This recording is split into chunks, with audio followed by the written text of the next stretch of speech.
So we've got about 30 minutes for a panel discussion, and in essence, there are three questions. What's happening in the Indian market? It's all very well looking at some data from the US market, so what's happening in this market? What are the implications of that for you, and how are you dealing with that? But I want it to be a lively discussion and not just a procession up and down the panel. It would be really tedious to just go up and down the panel 3 times. So we're going to start with some open questions around what's actually happening in the market.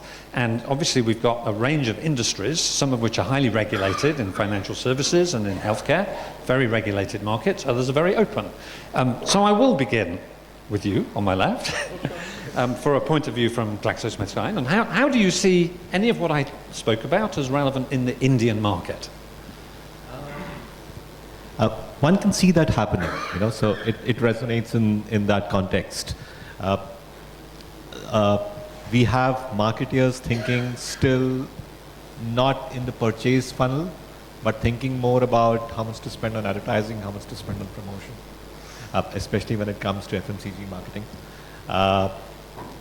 I think the challenges basically outside are clearly the ecosystem does not support this kind of thinking at the moment. So I would be very hard pressed to find agencies, traditional agencies or new age agencies, which can plug into our kind of issues and talk to us in this kind of a language.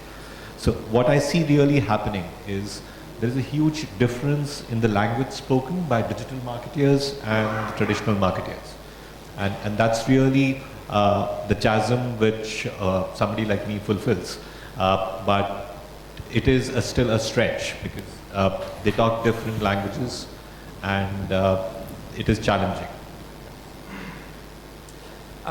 So you see some of the same issues in terms of the desire to engage with consumers, but problems in the availability of skills and the availability of skills internally and with agencies to actually do that.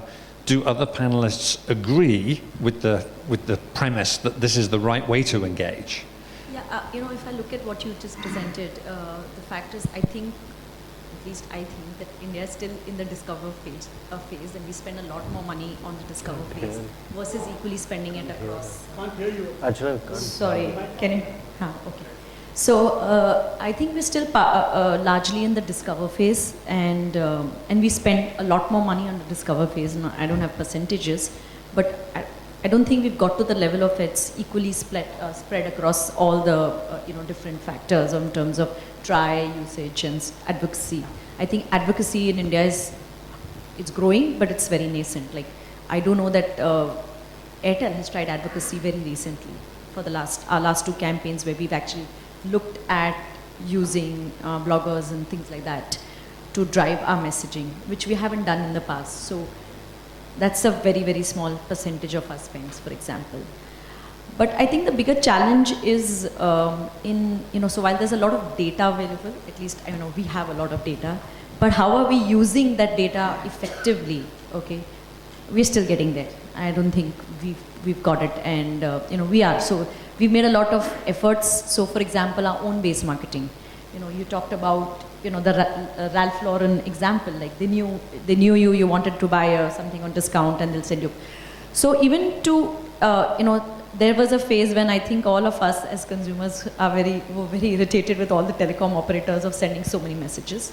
But I think we finally got our act together and we realized that it just irritates consumers. So you can't keep sending them messages. You have to be, and there's no point in sending a message to a consumer who's not interested. So for example, if I have launched 4G and the person is using a feature phone, there's no point in sending a 4G message to that person. So the kind of targeting that is something which we are getting to, and we are doing now, where not only on our own base, where we look at saying, okay, this person's on a smartphone, is on a 3G, can be pushed to 4G, so can be sent a 4G messaging, saying try 4G because it's at the same price as 3G, for example.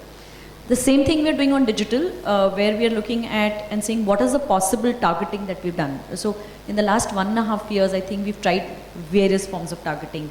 It could be bandwidth, so it could be someone who's using a 2G connection, 3G connection, and at that time there was no 4G, but 2G and 3G, or they were not using data. And there are a lot of people, in fact, anybody who comes to meet me, the first question asked is, what is the kind of targeting that is possible with you? Because, I would like, instead of sending a mass message, mass push-based message to everybody, it's very important to customize the message to the person. For example, if the person is using data only on Wi-Fi, so when we launched Wink Music, we gave to people who were using data on Wi-Fi, we gave them a message that listen to HD quality song. But someone's using 3G or 2G, said, okay, you can hear the full song or so we were not promoting the HD quality, but promoting something else with that person, because we don't want him or her to use too much of data, otherwise that creates dissonance in the market. So that's the kind of things that we are doing. I think that couple of points I want to make. I think the problem we face in this country is that we are straddling the space age and the stone age at the same time. There are multiple universes which are collapsing, and there are consumers who are leapfrogging from the stone age to the space age without having gone through the evolutionary process.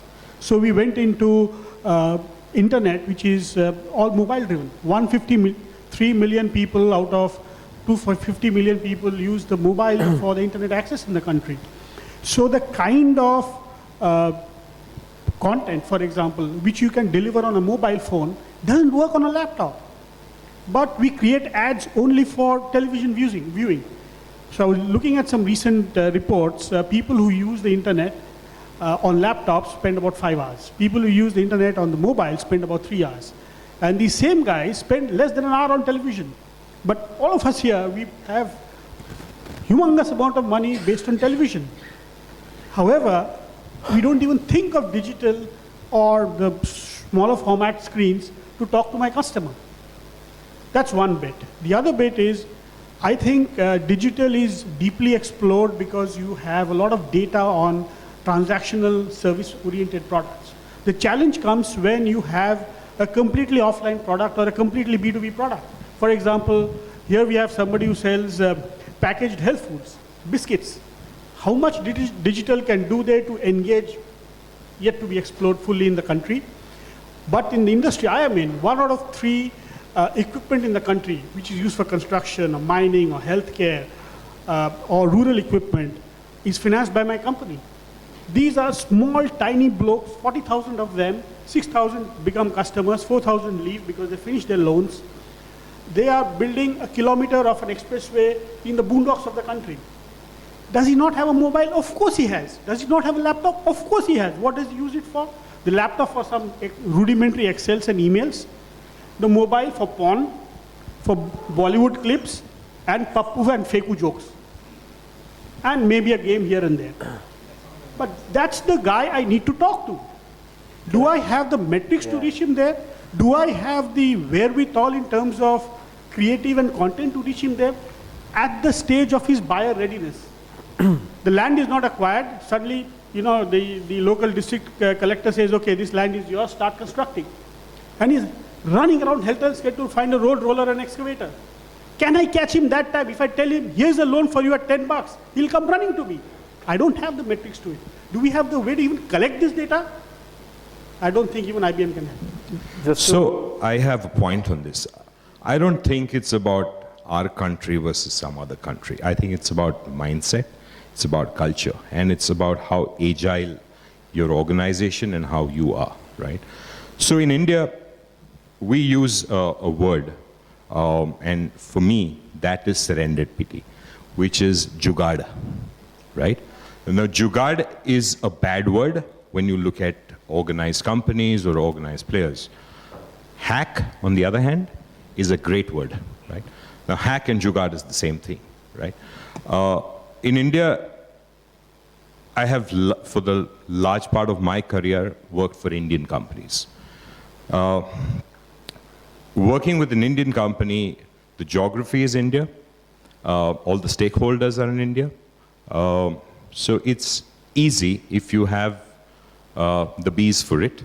If you have the bees to stick your neck out and say, this is what I want to do, I think you can do it, right? But when you're trans country, you have to talk to someone who is not in this part of the world. You got to talk to him about your values and lifestyles, orient him on the culture, which he does get, but by the time he gets it, he's probably moved to another geography, right? So that's where the pain points are in getting these things organized. Do we have the wherewithal to look at how do you work very individualistic moments of truth and magic moments for consumers? Yes, we have. So as an auto manufacturer, we spend tons of money on the F1, right? On the Formula One. We have a team which is the Red Bull Racing team. Now, if you look at the way the Red Bull Racing team works, or any F1 team works, is while the race is on, you have a NOC. You have a network operating center on the circuit, which is monitoring the health of the car, right? And they're able to resolve a problem on the car at that moment. And if they fail, they have bandwidth and network connectivity to our headquarters in Rohl in Switzerland, which is also monitoring the circuit. So we're spending tons of money on that. Now, how is that helping us resolve a consumer problem? Is there a magic moment we can create? Yes, we can. So why should I today wait for a consumer to call up a service center and say, my car has a problem? I mean, the magic moment would be when, is it possible? Yes, you can put a chip in the ECM of the car, and you can monitor the health of the car, and you call up the consumer and say, I think you're going to have a problem. Why don't you bring your car to the service center? Can we do that? Yes, we can, right? So it's about culture. It's about the want to do it. So I don't think it's about this country over the other. So I love your example there about when the car calls you to say, we've been monitoring and we think it's got a problem. Because I was lucky enough to go to the D School in Stanford, Center of Design Thinking and Agile Thinking, and spend some time with some CMOs together, about a dozen of us, going through a class. And the case study in the class was, imagine that service experience. How would you make that moment magical? And each group of 4 did an exercise around it. And it was fascinating. Once you've got the notion that somebody's going to call, what happens? Does the computer call? Does a person call? Do you tell them bad news on the call? Or do you invite them in for a good thing and tell them the bad news once you're face to face and their car's in space? It was actually creating a magical moment is really difficult. It's part of a culture change of how you work, and several of you commented on not having the right skills in your own teams or not having the right infrastructure in terms of agencies. So I'm interested in anybody who's started to embrace some new methods. How have you driven the culture change in your company? See, I think just to add to what everybody said, pretty much well captured. So what Alok said when he started, that do we really have the wherewithal? See, I think fundamentally as marketers, as people who are owning businesses and running businesses, you're dependent on the vendor and the agency ecosystem, right? Unfortunately, for creating these moments of serendipities, as you rightly said in your presentation, you have to be dependent on that ecosystem. But that ecosystem really is not geared up as of now. They're also learning, we're also learning. I think together we are kind of growing to embrace this change. That's very clear. Basically, there are 4 things. I think when you're sort of walking down this path, there is structure, there is processes, there's people, and there's thinking. I think thinking is at the heart of it. I think you talked about thinking, right? Because if your thinking is not aligned in terms of what the consumer wants, and which is where I think brands are playing catch up, and which is where I think all of us need to kind of wake up and be proactive and start sort of devising methods and means to understand what the consumer really wants, to arrive at these moments of serendipity. I think unfortunately all of us are playing catch up today, right? We may sit here and talk about digital transformation and journeys, etc. Most people are playing catch up. The consumer is already leapfrogged to the next level, right? So therefore, thinking is very important. In our own organization about 3 years back, when we started this whole digital culture, we started evangelizing digital. And I think other than the core responsibility of marketing, I think the role that I played and I continue to play every day is to convince people that, listen, digital is not the responsibility of only the marketing folks. Digital has to be a way of life. And I'm happy to, kind of share with the group that in our own organization, a lot of business people are thinking digital today. People disbursing loans, the collection guy, he's actually thinking that how can I start a digital tool which will help me collect more efficiently and more effectively. My retail broking guy, for instance, the dealer, we've empowered the dealers when they are talking to their customers through a technology-enabled dealing room. As opposed to, let's say, a glorified call center, which it was, where the guy was picking up a phone and talking to the customer. So at every stage, I think people have started to think digital, because digital is all pervasive, right? It's not just the bastion of the marketer. So I think you raise a really key point for us as chief marketing officers, that if you take the word marketing out, we're one of the chief officers of the company, and in marketing, the one that perhaps thinks about the customer more than others, or should do. And we have a responsibility to work with our peers across the whole organization for this kind of culture change. It's not just about changing our department, it's about changing the whole orientation of the firm. Just to add to that, I was discussing with Vasant while we were on our way to the hotel, that when you're driving change like this as a marketing leader, do you really have the teeth to do it? You don't, right? So I think we need to collaborate with the business heads, with the people who own P&Ls, or the marketing role has to be reinvented. And I think Vasant has been successfully been able to do that, as he tells me in IBM, right? When you've got teeth which can cut into this and successfully drive it. When we try and do it, more often than not, there is a pushback that, listen, this is good to have, but this is not a must have.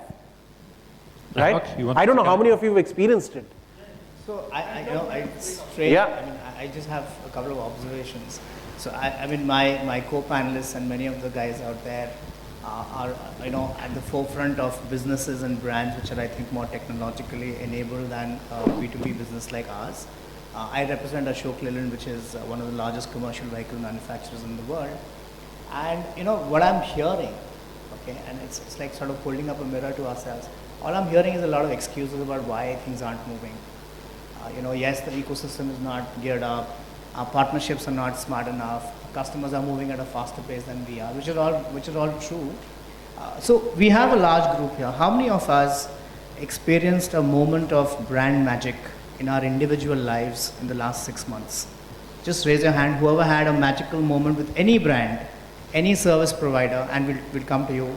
So there are 3 out of about 80 odd people here, right? And that's the reality. 4 out of 100. Indian brand or international? Were these hotels, airlines, credit cards, telecom? None of these. A credit card. Interesting to see. Okay, so car service. So your point right out there. So the simple point is that we seem to have a schizophrenic existence. When we start putting our marketing hats, we talk digital, we talk evangelism, we talk technology, and we talk all of these things. But when we start looking at it from a customer or a consuming public point of view, it all seems to just vanish and disappear. In our business, let me be honest, it's a legacy business. It's a 65-year-old company. We don't have the challenges that many of my co-panelists do. Our customers, what you described is my customer. High-end phones, high-end laptops, and he's doing all the rubbish stuff because he doesn't know that he can do stuff with it. And I'm guilty. I'm not sort of educated them. But the simple point is, we discovered that if you want to start the digital transformation journey, in our business specifically, it cannot be front-ended. It has to be back-ended. So we focus a lot of time, effort, and money on the enterprise bit of digital transformation and evangelism. It's about how do I make my channels smarter? How do I make my sales team smarter? How do I make my service processes smarter? And through those interventions, through those investments, through that process of education, our customers, of course, benefit, right? So we now have a group of sales teams that are tablet enabled. So all selling happens on a tablet. You can sit in front of a customer. You don't need traditional sales aids anymore. You can actually customize products for him. Sit down, explain to him what the different aggregates and components are. Create a product. Tell him this is the pricing. Place the order with the factory, and it gets started to manufacture in the back end. That's the kind of stuff we started doing because that's the only way to start digital, because we don't have the imperative of a Facebook. We don't have the imperative of a retargeting, remarketing, none of those things, right? The other thing we've done is our data has historically been junk because that's how the business has been. So we've spent a lot of time and effort cleaning that data up. smartening our dealer processes, saying why is data important, what kind of data do you need to generate, and then what do you do with that data. Some of us rubbished traditional call centers in our business, that is lifeblood, so it gives us a lot of sort of support and everyday sustenance. So we've started looking at call center operations, saying how do you use traditional call center operations, make them smarter, make sure data is getting generated, data is coming back to us, meaningful reports are being generated, and we start talking about that. And the last thing I want to talk about is communities, right? So we have engineers who've been in the business for as long as they've been. We've started creating WhatsApp groups where we simply encourage conversations amongst people. So you have a problem in Jharkhand which you've solved. Why should Bihar have the same problem or Tamil Nadu have the same problem? Can you talk about it on a WhatsApp group, share that information, knowledge becomes real, people start getting smarter, we try and intervene and make sure those problems don't come back again and again. So it's not important whether your ecosystem is smart or not. It's not important whether your partnerships are smart or smarter than you are or not. It's about, do you understand the constraints of your own business? Do you understand, and I wouldn't even say constraints, the boundary conditions that every business operates within, because all of us are within boundary conditions. And how do you maximize within those boundary conditions to ensure you're delivering a better experience than you did yesterday? You take one step at a time, baby steps every single day, eventually we'll all get there, right? So this whole thing of digital nirvana is not going to happen to any of us. No. Baby steps, small steps every single day. Today was better than yesterday and tomorrow will be better than today, and we'll all get there. So what I'd like to do is take on that lead about practical things and actually hear from each panelist on a piece of practical advice that you've used, that's worked for you, that's worth sharing with the audience. Two of you are desperate to chip in with things to add. So please do that, but let's try and hear from everybody on the panel with something practical you've done to share with the team. I'll give one example which got triggered off with what Alok said. I agree about this whole concept of evolution. You got to start somewhere, so let's start with the toe if you can't start with the head. So we found out during the downturn of the economy, infrastructure is the first part of the economy which stalls, and it's the last part of the economy which wakes up. So this downturn, which has happened 2 years ago, actually hit us about 3 years back. And we found that people were not giving us the EMIs back on the equipment they had taken on loan from us. And often when you go to repossess, you discover that the equipment was sold in Arunachal Pradesh, but it is landed up in some corner of Bihar, or worse still, it has got exported to Andamans. There have been cases like that. It has to go by ship. It's not like a two-wheeler, you can just take it on a truck and move, but there have been people who do that. And that's an expensive piece of machinery, about 50 lakhs worth. So we started talking to all the manufacturers like a Komatsu, a Hitachi, or a Sany, or a Kobelco, etc., to put a GPS chip at the engine level, which was then picked up in we have been trialing it about 1,000 such pieces in the last 6 months, pieces of equipment. We have a network operations control set up, so we know exactly where the machine which was sold in Jharkhand, in Ranchi, is it operating in the vicinity of 50-kilometer radiuses typically which they operate in, or has it moved to some corner of Madhya Pradesh or Gujarat? Why it has helped us is, one, it obviously helps collection. We also know if his machine is idle. Because we are a large infrastructure finance company, we even know that, okay, near Ranchi, he may not have a job, this contractor, but that subcontractor is looking for a machine. So, hey, can you lend that machine to him? So that's keeping his cash flows going, so my collections have improved and my NPAs have dropped. The second bit, it has opened up an entirely new business line potential of financing spare parts. Many of these machines are lying idle, and you'd ask him why you're not paying. He said, no, that particular machine, that equipment, that part is not available, or I don't have the money to buy because the contracts have dried up. So we know at what point in time of usage, we know after so many hours of usage, this particular part of that equipment needs to get replaced. So, and these are high-value spare parts. These are not 5,000, 6,000. They could be 2 lakhs, 3 lakhs, depending upon the complexity of the equipment. So we are now opening up, using that GPS data, an entirely new predictive model of creating spare part financing, which never existed in the country before. So I quite like this capturing that you have done, Alok, of make baby steps. You don't have to leapfrog and do dramatic transformations. This is also using data. This is also creating that magical moment. How did you know my air filter had to be replaced? Well, I'll give Wouldn't you you 1 like to lakh, know? replace Yes. it. Excellent. Excellent. So magic works even in B2B and mundane stuff like, contractor equipment financing. Do you have some practical advice No, for the team? so I think it's not an advice because we're all peers. Fact is, as marketers, and look, I'm not trying to sound negative here. Fact is, we all love evangelizing. We like this. We all agree that this needs to be done, whether it's a B2C business or a B2B business. What Sugato just said, I'm sure you wouldn't have done it alone in your capacity as marketing head. You have to collaborate with business. So it's all fine, sitting in this room, 70 of us discussing about digital, how it's changing our lives. It's great. But fact is, the P&L owners need to be convinced that this is required. And we alone cannot do it. At the end of the day, the CEO of the business or the chairman of the company, who is the apex, has to believe in it. And somebody has to be given ownership. My view, it's a personal view, and I've been trying to kind of push it and kind of,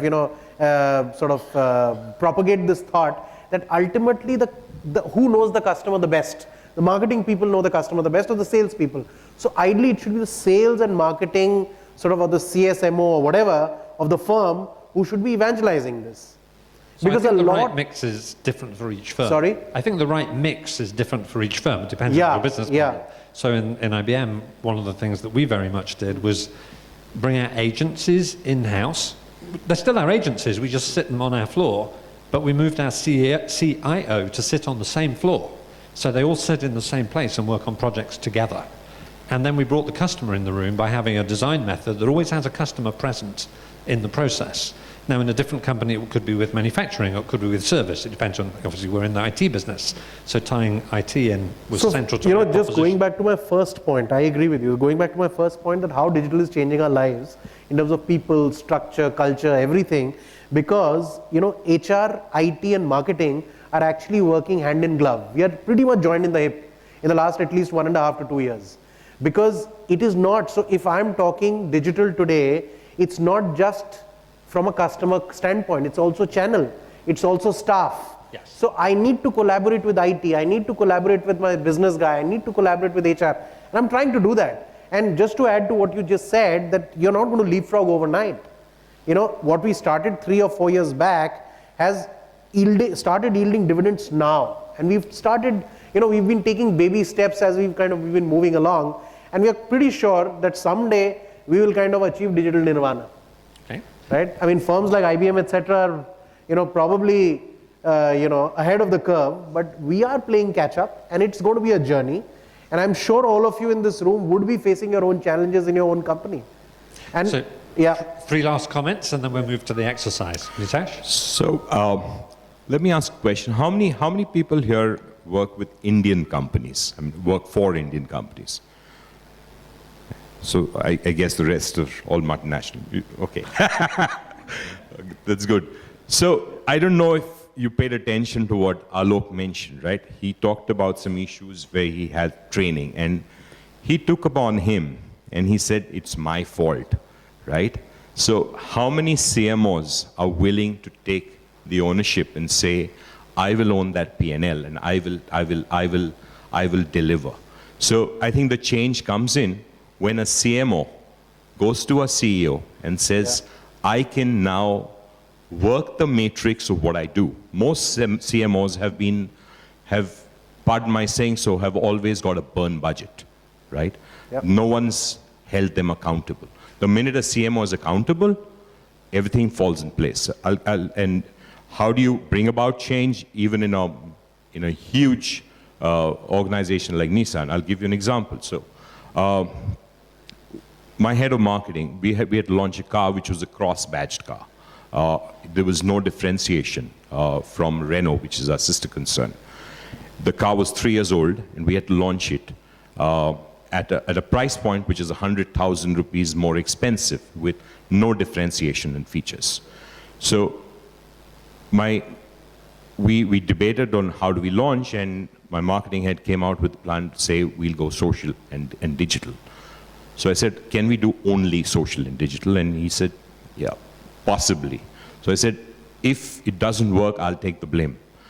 Now, convincing the headquarters was difficult because there was no, there was nothing to say that this was done before, so there was no formula. So the best way of doing that, and that's what he did, that's taking off from what Alok also mentioned, he got a dealer of ours to do this. So he induced the dealer to do a little Twitter campaign and a little blog, and he got a lot of consumers to look at it with intrigue. We took this and we blew this out of proportion. So we had an intranet where we got one dealer to talk to the other to create a movement.